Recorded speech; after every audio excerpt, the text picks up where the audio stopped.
Hello and welcome to video number 2. So the goal here is for us to focus on the thesis of your cause-effect essay, and keep in mind that I mentioned this for the narrative paper as well, that for each of the essays that you're writing in class there's going to be kind of a specific thesis guideline or framework, just because depending on the kind of composition you're creating you need to set up your main argument in ways that are recognizable and that tied to the goals of that paper structure.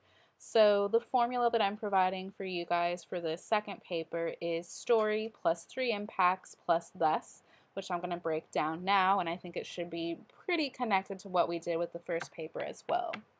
So the first part is the easiest part, which is just in your thesis statement you need to set up exactly what the story is that you're going to be responding to and dissecting as far as impacts are concerned. So it's very similar to how you needed to set up what the event was in your personal narrative.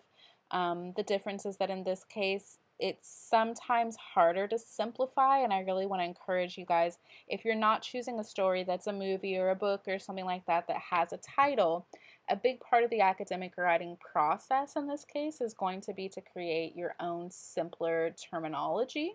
So the examples I have here are just to show you how impactful it is as a writer to give your concepts terms when they're needed. And so a statement that might be inappropriate to begin a thesis is something along the lines of, that time I saw Kanye steal the mic from Taylor Swift and tell her she was undeserving at the Grammys and Beyonce should have won. First of all, it's very, very long, and keep in mind the story is only the first of 3 parts to include. Beyond the fact that it's rather lengthy, it's also quite casual language-wise, and it's a little bit repetitive because if you keep in mind the thesis is going to be at the end of your introduction, you will have already done your creative personal context and a brief summary of the story. So setting up the story again with this much detail in the thesis is just going to feel repetitive. So the example of a revision of this that I've suggested here that would be a little more appropriate is something along the lines of the West Swift incident or episode, something like that, right?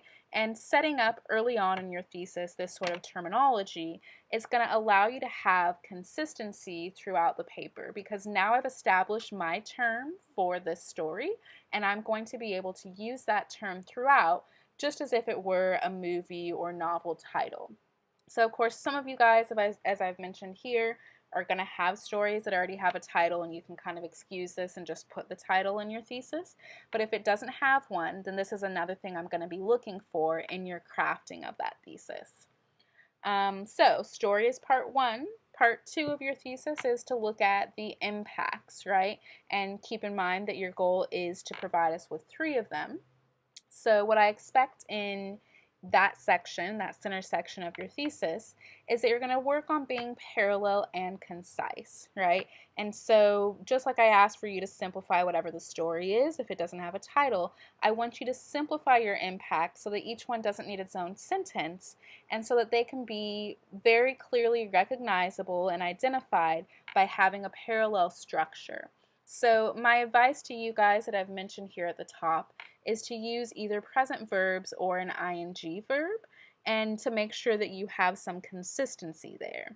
So for a present verb, the example here, the first one, if I began by setting up my story, it would be something like, the story infuses much needed social activism, articulates minority angst, and unites young and old. And so as you can see here, we have some consistency, we have simple present verbs, right? And again, this is something we'll talk a little bit more throughout the semester, getting into the habit of, even if I'm talking about a story that's from the past, I should still be articulating my analysis of that story in the present, because this is more academic style. My second example here is using the ing format. It's again the exact same content as above, but it's just complicating it a little bit by having a more detailed initial setup.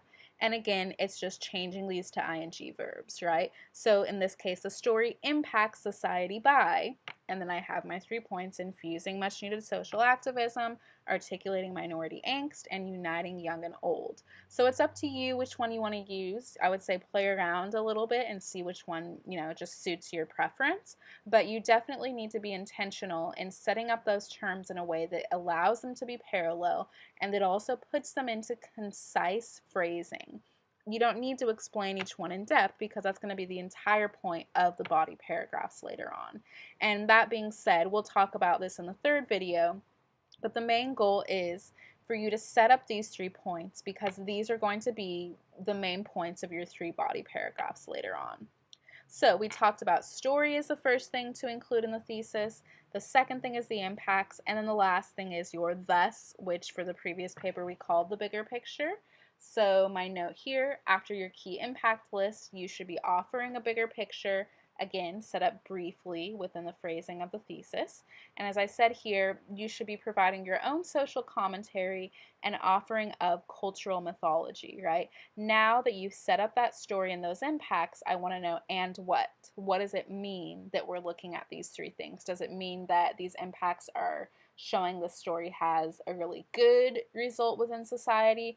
Are we showing that society has conflict tied to the story, and what does that mean and why does it matter? So it's your articulation of what the significance is in regard to this story's impact. So as I said here, this can be added to the initial statement or it can also be separate. I'm going to show you the example from the student model in a moment. In many cases, the thesis has become a little bit long when you include a list, and so it's very common to just add the thus as a separate short sentence afterward. So let's see how the student model did this. I copied this directly from that essay. It says, the 2013 Just Checking Cheerios ad impacts American culture through maintaining traditional values of equal opportunity and celebrating a relaxed father-family dynamic, with its backlash highlighting current racial tension. Thus, the story and its elements both strengthen and identify flaws within current cultural mythology. So I've just broken this down. We have a really clear example here of the 3 parts of the thesis we've been talking about. We have a setup of the story, which in this case does have a title. We have a look at our impacts, again with parallel structure, all ing. And then we have a look at our thus, which here has been isolated into a separate sentence, but is still very simple and clear. So your thesis should not be any longer than this. It might be a little bit shorter, but it definitely needs to include all 3 of these elements within the writing of it. And so this is something you're going to be working toward in the next day or 2. All right, we will move on to the last part of the paper in a moment.